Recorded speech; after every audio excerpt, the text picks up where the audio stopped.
हम देखते हैं 11th और 12th दोनों ही मिक्स होता है। ऐसे कंडीशन में एक ऐसा स्टूडेंट जिसके पास मल्टीपल सब्जेक्ट हो और बिना गाइडेंस के क्या वो कंप्लीट कर सकता है? चाहे जितना भी आप पढ़ लो, आपके मार्क्स अच्छे नहीं आने वाले हैं। मैंने अपना एडमिशन जीसीसी एनआईएस क्लासेस से करवाया।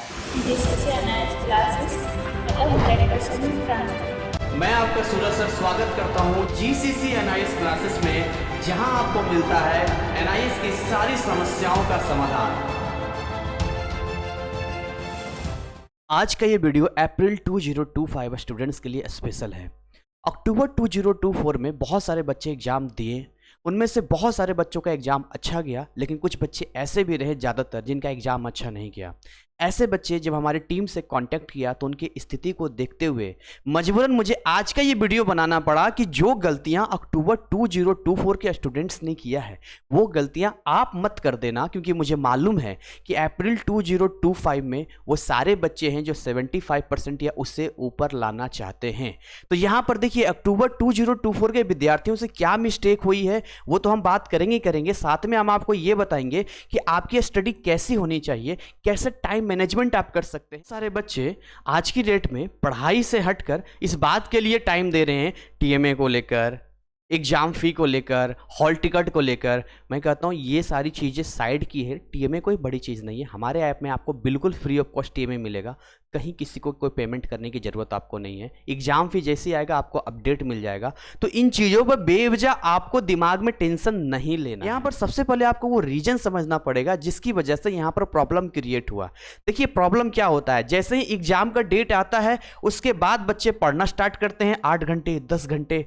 क्या आप एग्जाम के लास्ट टाइम में पढ़ेंगे, चाहे आप 15 घंटा पढ़ लो, क्या ये ज़रूरी है कि आपके मार्क्स अच्छे आ जाएंगे, आप अच्छा ही कर लोगे? कुछ बच्चे तो कर लेते हैं लेकिन बहुत बच्चे नहीं कर पाते हैं क्योंकि लोड बहुत ज़्यादा होता है। इनके पास देखिए प्रॉपर टाइम था। अगर मैं अप्रैल से भी मान के चलूँ, अप्रैल, मई, जून, जुलाई और अगस्त भी लेके चलूँ मैं, यहाँ पे 1 2 3 4 टोटल 5 महीने थे। अगर ये 5 महीने मैनेज कर लेते ऐसे बच्चे जिनका एग्जाम अच्छा नहीं गया है, तो मुझे लगता है कि आज की डेट में उन्हें पछताना नहीं पड़ता। तो यहाँ पर इनके पास क्या था, लैक ऑफ स्ट्रेटेजी। इनके पास कोई ऐसी प्लानिंग ही नहीं थी कि सही तरीके से इस सिलेबस को कंप्लीट कर पाएँ, सही मैनेज कर पाएँ टाइम को। इन्हें लगता था ठीक है पढ़ लेंगे, कर लेंगे, हो जाएगा। बहुत सारे जगह पर आप देखते हैं कि मैराथन क्लासेस चलता है, हम भी प्रोवाइड कराते हैं और भी लोग प्रोवाइड कराते हैं।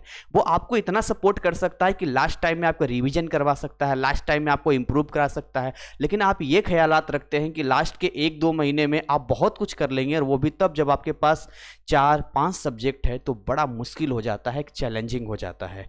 देखिए यहाँ पर आपको समझना पड़ेगा सबसे पहले टाइम मैनेजमेंट के बारे में, उसके बाद यहाँ पर मैं आपको बताऊंगा सिलेबस मैनेजमेंट के बारे में।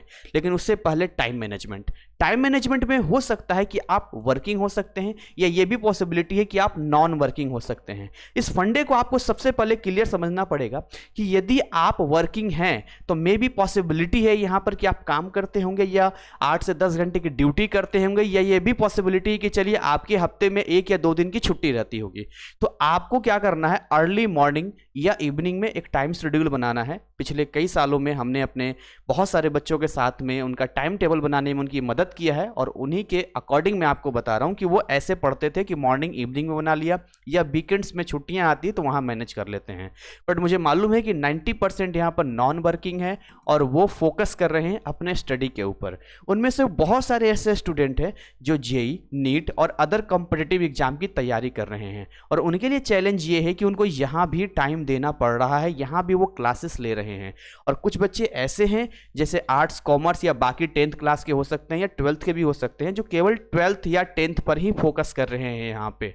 तो यहाँ पर टाइम मैनेजमेंट के लिए आपको मैं बताऊंगा कैसे मैनेज करना है। यहाँ पे आपको बहुत ही सिंपल तरीका फॉलो करना है, और वो सिंपल तरीका ये फॉलो करना है कि सबसे पहले आपको ये देखना है कि आपका टाइम जो बहुत ही ज़रूरी है वो कहाँ कहाँ जाता है। पहले उसको आप लिखो कि हाँ, अगर मैं कोई क्लासेस कहीं से ज्वाइन कर रहा हूँ तो हाँ मुझे इतना टाइम देना पड़ रहा है, या मैं कोई काम कर रहा हूँ तो मुझे इतना देना पड़ रहा है।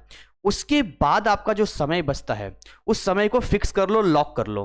कि चाहे मैं कुछ भी करूं, मैं पेज पलट के देखूं, मैं फॉर्मूला लिखूं या कुछ भी करूं, मुझे इस टाइम पे बैठना है और स्पेशल NIOS के लिए हमें समय देना है। बस इतना कमिटमेंट आपसे मुझे चाहिए, या खुद को इतना कमिटमेंट दे दो कि मैं रेगुलरिटी में इस टाइम पे मैं NIS की बुक भले ही पलट लूँ, कुछ भी कर लूँ, लेकिन मैं इस टाइम को NIS की बुक्स और उनके सिलेबस के लिए ही रखूँगा। तो अगर आप टाइमिंग मैनेज कर लेते हैं 2 घंटे का, 3 घंटे का, 4 घंटे का, मे भी पॉसिबिलिटी है कि सुबह का 1 घंटा हो गया, शाम का 1 घंटा हो गया, या दोपहर का हो गया, अर्ली मॉर्निंग का हो गया। ये आपको डिसाइड करना है कि कौन सा टाइम आप लॉक करना चाहते हैं। तो टाइम को आप सबसे पहले लॉक करेंगे। उसके बाद बात रही सिलेबस की। अब सिलेबस में क्या करना है आपको, देखिए सिलेबस में यहां पर सबसे पहले आपको यह मालूम करना है कि आपका सिलेबस क्या है। अगर आपको यही नहीं पता है कि आपको क्या पढ़ना है, तो आपको तो यही नहीं समझ में आएगा ना कि कितना समय देना है, कितना नहीं देना है। तो जितने भी सब्जेक्ट हैं आपके पास, उन सारे सब्जेक्ट का आपको सिलेबस मालूम होना चाहिए। कहाँ मिलेगा आपको, बहुत ही सिंपल है। आप NIS की वेबसाइट पर जाइए, वहाँ जाने के बाद लर्नर कॉर्नर में जाइए, स्टडी मटेरियल में जाइए, एंड देन वहाँ पर आपको सीनियर सेकेंडरी या सेकेंडरी का ऑप्शन आएंगे। आप सीनियर सेकेंडरी क्लिक करेंगे, क्लास 12th का सिलेबस वहाँ से मिल जाएगा। आप सेकेंडरी क्लिक करेंगे, क्लास 10th का सिलेबस मिल जाएगा आपको। तो आपको पता चल जाएगा कि हमें ये सारे चैप्टर्स पढ़ने हैं। और अप्रैल 2025 वालों को तो PE चैप्टर्स ही पढ़ने, चाहे जितने भी सब्जेक्ट आपके हो, चाहे कोई भी सब्जेक्ट XYZ हो। तो पहला काम तो आपने कर लिया कि नॉलेज ले लिया सिलेबस का। दूसरा काम आपको क्या करना है, यहाँ पे आपको ये देखना है कि कौन सा सब्जेक्ट आपके लिए ईजी है और कौन सा हार्ड है। देखिए ये प्रायोरिटी देना बहुत ही जरूरी है।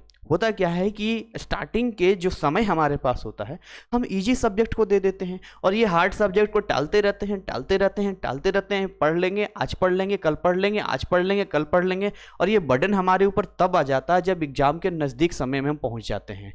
तो हमें प्रायोरिटी सेट करनी है, इजी है या हार्ड है। फिर उसके बाद स्टेप 3 में क्या करेंगे हम लोग कि जो आपके लिए बहुत इजी सब्जेक्ट है या कोई वोकेशनल सब्जेक्ट है, उसको आप वीकली समय देंगे। आप यहाँ कैलेंडर में सेट कर लीजिए कि संडे के दिन में हम इसको देंगे या इस टाइम में हम देंगे। अगर हफ्ते में एक दिन, जैसे इंग्लिश है, अगर एक एक स्टोरी भी आप हफ्ते में एक दिन पढ़ते हैं, हिंदी एक एक स्टोरी क्वेश्चन आंसर भी आप पढ़ते हैं, तो आप देखिए महीने में 4 कंप्लीट कर लेंगे। तो इस तरीके से ये आपके लिए कोई हेडक भी नहीं रहेगा, बर्डन भी नहीं रहेगा, और बहुत आसान तरीके से आप एग्जाम से पहले कंप्लीट कर लेंगे। जो सब्जेक्ट आपको ज़्यादा हार्ड लगता है उस पर थोड़ा ज़्यादा फोकस कर लेंगे। एंड स्टेप 3 तक बहुत बच्चे करते हैं, स्टेप 4 बहुत सारे बच्चे नहीं करते हैं, जिसकी वजह से चाहे जितना भी आप पढ़ लो आपके मार्क्स अच्छे नहीं आने वाले हैं। और वो रीजन ये है रिवीजन।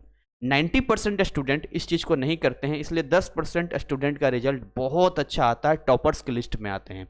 जो टॉपर्स होते हैं वो कोई अलग से कोई काम नया नहीं करते हैं, बल्कि एक कदम आगे बढ़ते हैं और वो रिवीजन करते हैं। जब आप जितना भी पढ़ो डेली बेसिस पे आप रिवीजन कर लो, या वीकली तरीके से अपने आप को टेस्ट कर लो, फॉर्मूला रिवाइज कर लो, कुछ भी आप कर लो। इससे क्या होगा कि वापस जब आप पढ़ोगे ना, तो इस तरीके से ऐसा नहीं देखना पड़ेगा यार पढ़ा पढ़ा सा लग रहा है या सोचा सोचा सा लग रहा है, कुछ कुछ भूला भूला सा लग रहा है। ये कंडीशन आपके साथ नहीं होगी।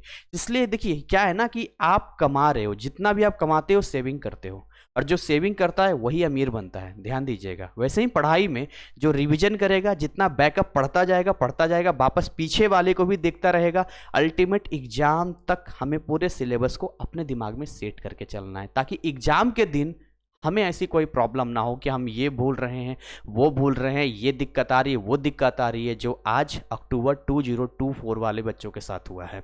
अब देखिए यहाँ पर हम आगे बात करना चाहेंगे स्टडी का स्मार्ट तरीका, एक हार्ड तरीका। हार्ड तरीका वो होता है कि जी आपने क्या किया है वही ट्रेडिशनल तरीके से पढ़ा, कभी मन हुआ तो पढ़ाई किया, कभी मन हुआ तो पढ़ाई नहीं किया। लेकिन अगर स्मार्ट तरीके में हम बात करें यहाँ पर, तो आप अपना टाइम मैनेज करेंगे, अपना सिलेबस मैनेज करेंगे। लेकिन क्या एक स्टूडेंट के लिए टाइम और सिलेबस मैनेज करना खुद के लिए पॉसिबल है, खुद से वो कर सकता है? क्योंकि जहाँ NIS बोर्ड का सिलेबस हम देखते हैं 11th और 12th दोनों ही मिक्स होता है।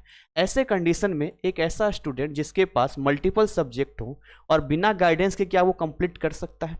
नो, ये पॉसिबिलिटी बहुत ही कम है। कुछ ही बच्चे कर पाते हैं, बट ज़्यादातर बच्चे इसी वजह से मैनेज ही नहीं कर पाते हैं।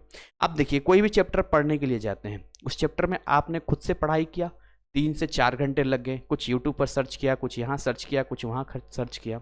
लेकिन अगर आप एक एक्सपीरियंस टीचर के गाइडेंस में पढ़ते हैं, तो यहाँ पर बेनिफिट आपको ये मिलता है कि किसी भी टॉपिक को समझने में समय बहुत ही कम लगता है। कुछ ट्रिक्स होते हैं, कुछ टिप्स होते हैं, कुछ उनका एक्सपीरियंस होता है, जिसकी वजह से ये चीज़ें आपके लिए आसान हो जाती है। बहुत सारे जगह पे आप ऐसा देखते हैं कि बच्चों को पढ़ाया जाता है, उनको गाइड भी किया जाता है, लेकिन जो टीचर होते हैं वो एक्सपीरियंस नहीं होते हैं, बस अपना काम करते हैं, चले जाते हैं। लेकिन जो टीचर एक्सपीरियंस होते हैं वहाँ हमें ये देखने को मिलता है कि अपना जो टीचिंग एक्सपीरियंस है वो आपके साथ शेयर करते हैं। एक्सपीरियंस के मामले में अगर बात मैं अपने सीएल सर की करूँ तो उनका 35 इयर्स का टीचिंग एक्सपीरियंस है। खुद ऑफलाइन बहुत अच्छा क्लासेस उनका चल रहा है और उनके बहुत सारे स्टूडेंट्स जो हैं वो आज की डेट में गवर्नमेंट जॉब, सरकारी नौकरी ले चुके हैं और बहुत जल्द वो ऑनलाइन प्लेटफॉर्म पर भी सरकारी नौकरी वाले चैनल को लेकर आ रहे हैं और बड़े लेवल पे वो काम करने वाले हैं। बहुत रिक्वेस्ट करने पे वो हमारे साथ में या हमारे एनआईएस के बच्चों के लिए क्लासेस दे रहे हैं। उसी तरीके से डॉक्टर रश्मि खुद अभी डॉक्टर प्रोफेशन में हैं, एक अच्छे डॉक्टर हैं, तो काफ़ी रिक्वेस्ट किया मैंने उनसे, तो बायोलॉजी के लिए मैंने अप्रोच किया है।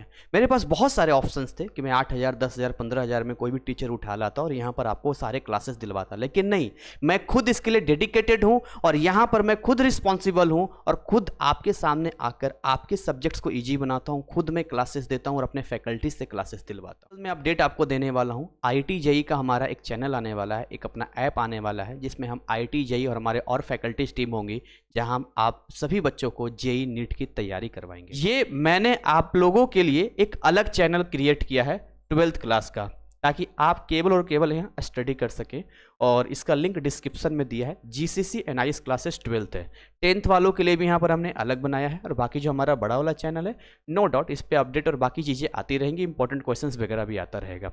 इसके अलावा हमारे ऐप में आप जाएंगे तो आपके सिलेबस को सही समय पर कंप्लीट करने के लिए, आपको सपोर्ट देने के लिए बहुत सारे कोर्सेस मिलेंगे, जिसमें कुछ कोर्सेस बच्चे बहुत ज़्यादा पसंद कर रहे हैं, जैसे PCM का कॉम्बो पैक।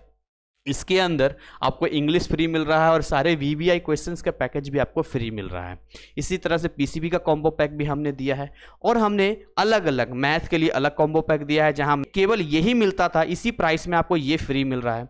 केमिस्ट्री के साथ आपको केमिस्ट्री के क्वेश्चन VBI फ्री मिल रहा है, जहाँ PYQ क्वेश्चंस भी होते हैं जो आपके एग्जाम के लिए बहुत इंपॉर्टेंट है, कैसा पैटर्न आएगा। फिजिक्स के क्वेश्चंस मिल रहे हैं। आप आर्ट्स में जाएंगे तो आर्ट्स के कुछ क्लासेस कोर्सेस मिलेंगे, 10th वालों का 10th वालों के लिए है, कॉमर्स वालों के लिए जाएंगे तो कॉमर्स वालों का आपको मिलेगा। तो सारी चीज़ें हमने यहाँ पर दिया है और रेगुलर हमारे जो फैकल्टीज हैं, हमारी टीम है, रेगुलर आपके लिए काम कर रही है। फिर भी कोई क्वेरी आपके रह जाती है तो आप हमें इस नंबर पे कांटेक्ट कर सकते हैं, हमें अपडेट कर सकते हैं। हमारा जो ऑफिस का टाइमिंग है वो मॉर्निंग 10 to इवनिंग 6 है, संडे हमारा क्लोज होता है। कुछ और नंबर डिस्प्ले हमने किया है यहाँ पे, ताकि आप अलग अलग इंक्वायरी के लिए अलग अलग टीम हमारे नंबर पे कांटेक्ट कर सकें। और इसी के साथ आज की सेशन को यहीं पर हम बाइंड अप करना चाहेंगे। उम्मीद करेंगे कि जो गलतियां अक्टूबर 2024 वालों ने किया है वो आप नहीं करेंगे और आप सही तरीके से एक सही स्ट्रेटेजी के साथ में अपने सिलेबस को, अपने गोल को अचीव करेंगे।